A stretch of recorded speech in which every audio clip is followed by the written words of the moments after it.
जि session कर्टनि आरो special operation unit आरो बेखौ जोंनि एनडिएफबिनि मोनसे समनि एनडिएफबिनि जि फाउंडार प्रेसिडेंट रंजन दैमारी बिथां आरो बिथांजों लोगोसे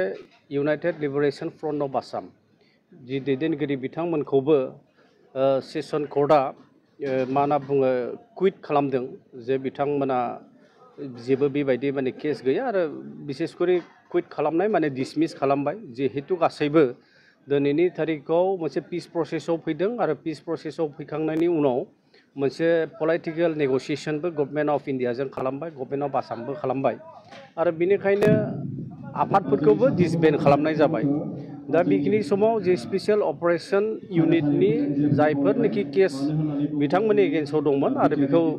स्पेशल सेसन कर्टआ जे कुइट खालामबाय आरो बेखौ जोङो बारग' एनडिएफबिनि जानानै जोङो वेलकाम खालामदों जोङो बरायदों आरो बिसेसकरि जि माने लीगल प्रसेस गभर्नमेन्ट अफ इन्डियानि जि जुडिशियारि सिस्टेम आरो बिथांमोनखौबो धन्यबाद होदों आरो बिसेसकरि गभर्नमेन्टआव थानाय आरो बेफोर गासैबो आसलते जोंनि बिटिआरनि जि चिफ एक्जिकिउटिभ मेम्बार मानगोनां प्रमद बर' बिथांनि नाजानायाव जादों आरो बिसेसकरि जोंनि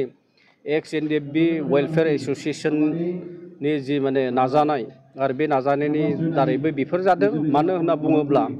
जोङो एक्स एनडिएफबि वेलफेयार एसोसिएशन हिसाबै आरो जानानै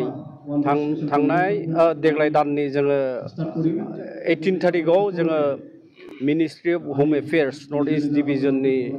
एडभाइजार एके मिश्र बिथांखौ लोगो हमदोंमोन आरो लोगो हमखांनायनि उनाव जोङो बिथांनो स्पष्ट खोथा बुंदों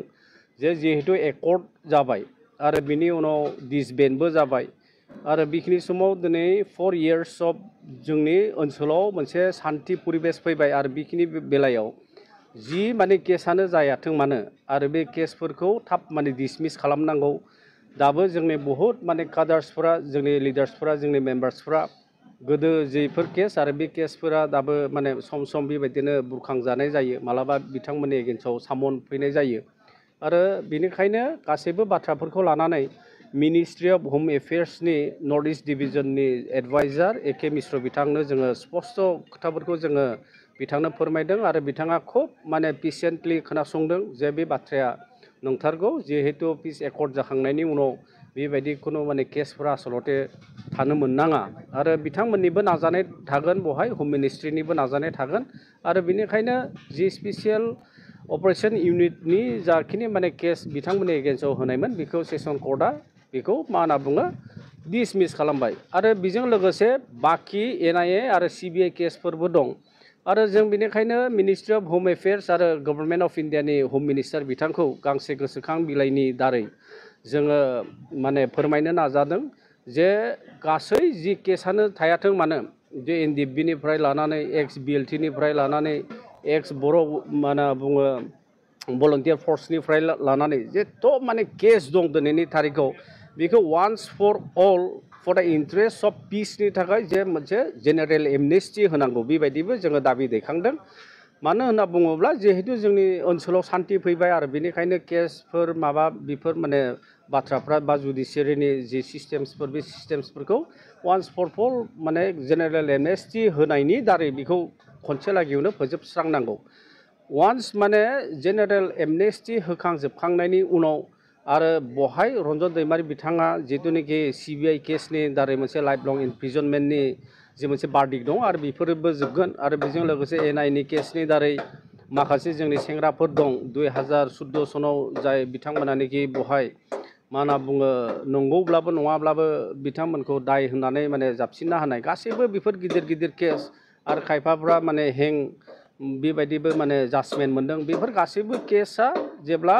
जेनेरेल एमनेस्टि गभर्नमेन्ट अफ इन्डियानिफ्राय बेखौ जेब्ला फोसावगोन आरो होगोन आरो खनसे लागियावनो रंजन दैमारी बिथांजों लोगोसे बाखि जाय बिथांमोना जेलाव दं आरो बिथांमोनाबो गनायनि मोनसे बेबस्था लागोन जे बेयो सीबीआई केसा बिथांखौ लाइफ लं इमप्रिजनमेन्टनि जे 30 अक्ट'बर बम ब्लास्टनि केसाव बेबायदि मोनसे 2019आव बेयो मोनसे बार्डिक फैदोंमोन आरो बेखौनो हाइकर्टआव मोनसे चेलेन्ज खालामफिनदोंमोन जे जि सीबीआई कर्टनि जि जाजमेन्ट आरो सीबीआई कर्टनि जाजमेन्टआ बे गोरोन्थि जादों आरो बेनिखायनो बेखौ जिहेतु पिस प्रसेसआव दङमोन बेखिनि समाव मोनसे पलिटिकेल नेगसिएसनाव दंमोन आरो बिनिखायनो जि एकर्डबो जाबाय आरो एकर्ड जाखांनायनि उनाव जि जाजमेन्टमोन बे एसे मा होनना बुङो बायासफोर बायदि जादों आरो बेनिखायनो चेलेन्ज खालामदोंमोन गुवाहाटी माने अनारेबल हाइकर्टआव खिन्थु बहायबो एखे जाजमेन्टआनो फैदों जे माने बियो इनटेक्ट जाना थाफिनदों जि जाजमेन्ट दायो जों खोनानो मोन्दों सुप्रिम कर्टआव आरोबाव माने मा होनना बुङो मोनसे चेलेन्ज खालामबावदों आरो बावैनो मोनसे हियारिं जानो थांगासिनो दं जे बिथाङा माने एन्ट्रिम बेल मोननाय आरो मोनैनि बेलायाव दा जोंनि खोथाया जाहैबाय मा लिगेल प्रसेसफोरा माला जोबगोन आरो माला माने फोजोबजानाय जागोन दा बिनिखायनो वान्स फर अल फोजोबस्रांनायनि नामाव जोङो एक्स एनडिएफबि वेलफेयार एस'सिएसन आरो आंबो सासे माने एनडिएफबिनि सासे दैदेनगिरि हिसाबै जेनेरेल एमनेस्टिनि दारै गासैबो केसखौनो फोजोबस्रांनाया मोजांसिन जागोन बे बाथ्राखौ जों गभर्नमेन्ट अफ इन्डियानो जों फोरमायदों।